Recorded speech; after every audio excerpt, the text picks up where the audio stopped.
Hi there, welcome to our Foot Care Cafe today. Our topic today is on preventative foot care and modified foot care tips. My name is April. I'm a foot care nurse with the Wolf Creek Primary Care Network, and I'll let Rachel introduce herself here. Hi, I'm Rachel. I'm the foot care nurse for Rimbey through the Wolf Creek Primary Care Network.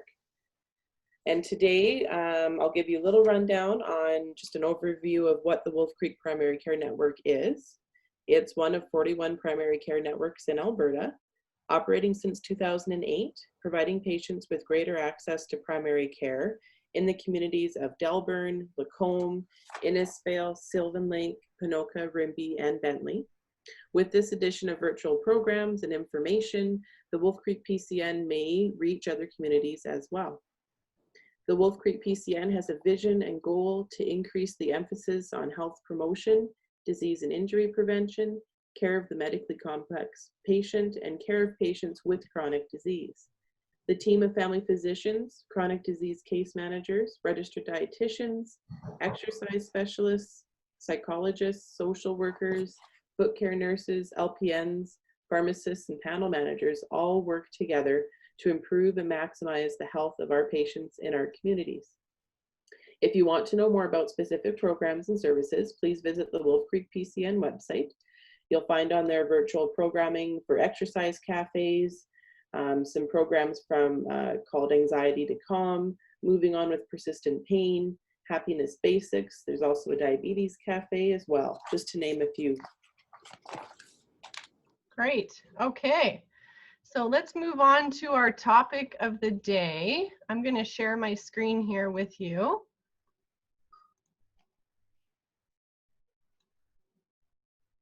All right, so today's topic is preventative foot care and modified foot care tips. I do want to first just mention that healthy feet definitely start with you properly taking care of them, okay? People often forget that their feet need to be cared for, and that does start with just some basic steps. So Rachel's going to talk about some things to think about when it comes to preventative foot care. So making sure that we're taking a good look at our feet every day. If you can't look down and bend over or pull your foot up, we can use a hand mirror or an extended mirror if unable to bring them up. We're going to look for open areas, cracked skin, calluses, and anything that appears abnormal. Have you washed your feet today? It's really highly recommended to wash your feet once a day. Make sure that they're dry. If you look at your toenails, do they need to be trimmed? Are they growing long over the end of the toe? Are they rubbing on your shoes or catching on the sheets? You'll see that little picture up in the corner there about recommendations for how to cut your toenail, trying to keep it straight across and not too curved at the corners. Do I have functioning nail clippers that I can use? Has it just been used on me? Is it clean? When cutting your toenails, trim them fairly straight across and not far down into the corners. So just because we see that white at the end of the toenail doesn't always mean that it needs trimming. Shorter is not always better. It can lead to ingrown. Having a functioning nail clipper, one per person per house, like within the household, trying not to share that, will increase the risk of us transferring if we had a fungus infection, can transfer bacteria and whatnot. So having them clean and having one for each person in the house. Filing your nails using a disposable single-use emery board to remove rough or sharp edges. When filing, try to focus on going one direction only. When you go back and forth really vigorously, we can cause the nail to splinter and peel. Use a paddle file to remove any rough, dry skin on heels or pads of the feet. Wash and dry the feet well, making sure to get in between the toes. And for example, if you can't get down to get in between your toes, I recommend flossing a hand towel in between your toes to make sure that they're dry. Apply lotion to dry areas, including ankles, but not between the toes. And then making sure you put some good socks on. Generally 100% cotton socks will allow your feet to breathe. If you have diabetes, you should see a foot care professional at least once a year for a diabetic foot assessment and screen, and foot care if struggling to manage your feet. Check your feet every single day. Just because you don't feel the problem doesn't mean that there isn't one. And going for your diabetic foot assessment at least once a year will enable us to determine what risk zone you're in. If you remain a low risk and you do know how to look after your feet, we can get away with seeing you once a year. There are some other categories of moderate and high risk that we would probably want to see you further and more frequently. But if all is good, we would let you know in that assessment. Awesome. Thanks, Rachel. You're welcome. Okay, so we're going to move on to the modified foot care tips.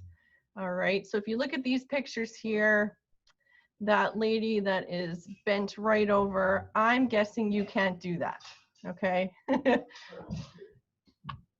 So I have a question. Do you have problems reaching your feet? Maybe a family member that's close to you does have problems reaching their feet, and there's many reasons why people don't take care of their feet or can't, okay? Maybe it's due to back pain, maybe they are overweight, maybe they've had hip surgery, maybe they struggle with dizziness when they bend over, maybe it's in their hands, you know, they have arthritis in their hands or even their shoulders. These are common problems foot nurses hear, which lead to neglect and problematic feet, okay? But there are some very simple ways you can learn to start taking better care of your feet. So let's go over some suggestions and tips. And first, just before we do move on, I will mention that yes, foot care is something that we should maintain daily. However, of course, there is another big factor that we already discussed on a different video that really affects your foot health, and that is footwear. Okay, you got to wear good shoes as well, indoors and outdoors. So let's go over some modified tips here. Okay, so first of all, looking at your feet. That's a good one to start at. So say I can't get my foot up close enough to look at it. How am I going to assess my foot to see if there actually is a problem going on? Well, there's a few different ways that you can do this.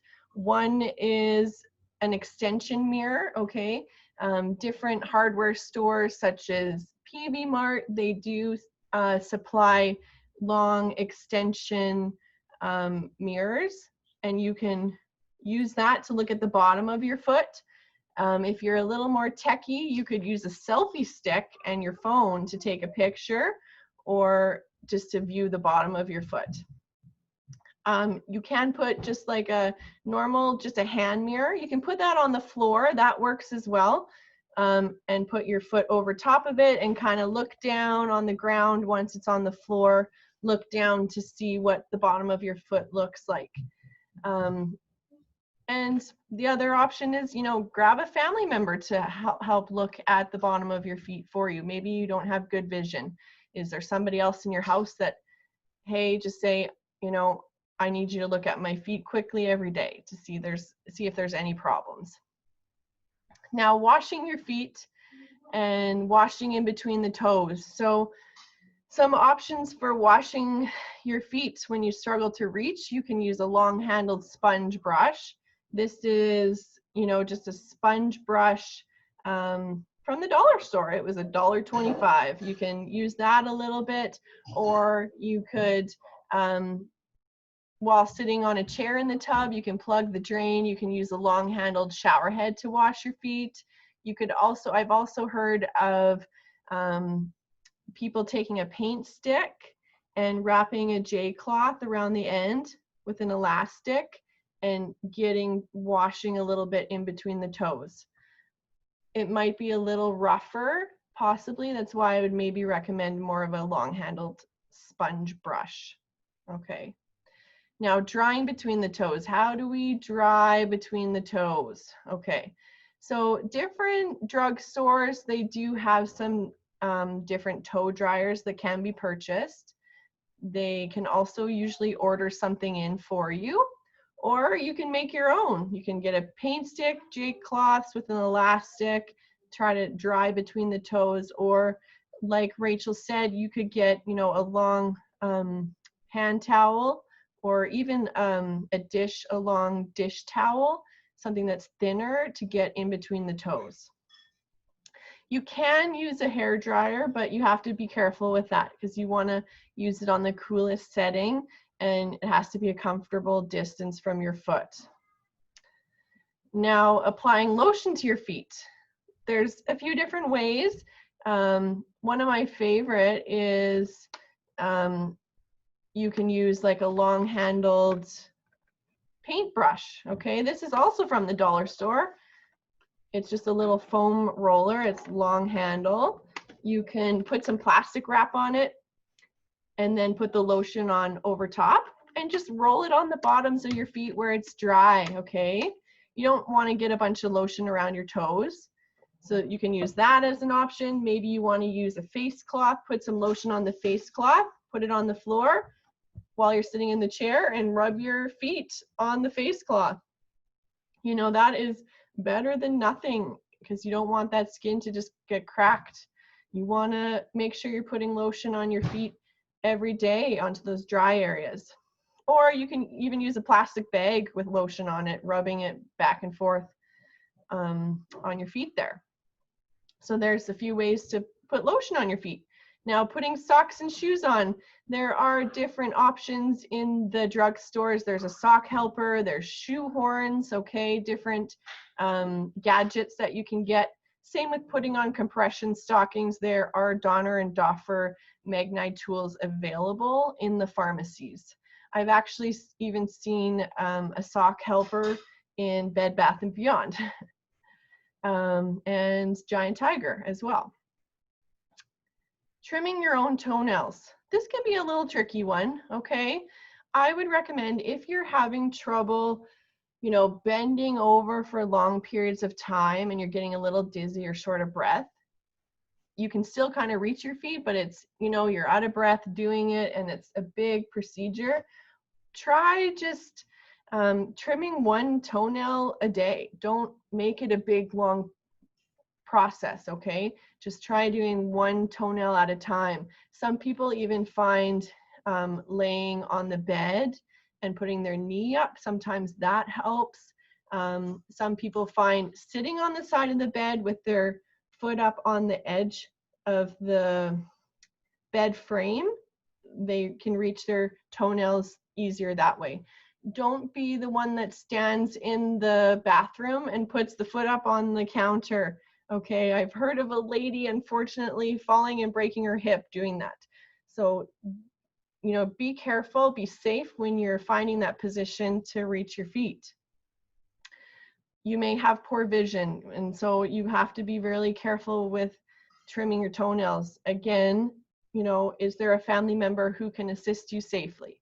Maybe you do need a private foot care nurse for a regular basis for nail care, okay?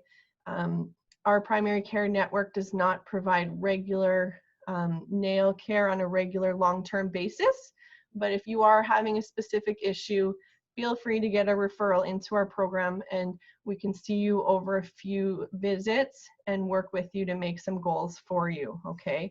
And we do have a list of private foot nurses that can help you just with the nail trimming on a regular basis, something that you'd pay for privately. Filing your heels and calluses. Okay, so a long-handled heel paddle is a great option. I know PharmaSaves usually have those in stock. Or do it yourself. Duct tape a paint stick onto a heel paddle or, you know, a clean sanding block and make a long handle that way. I'm going to show you a few pictures here.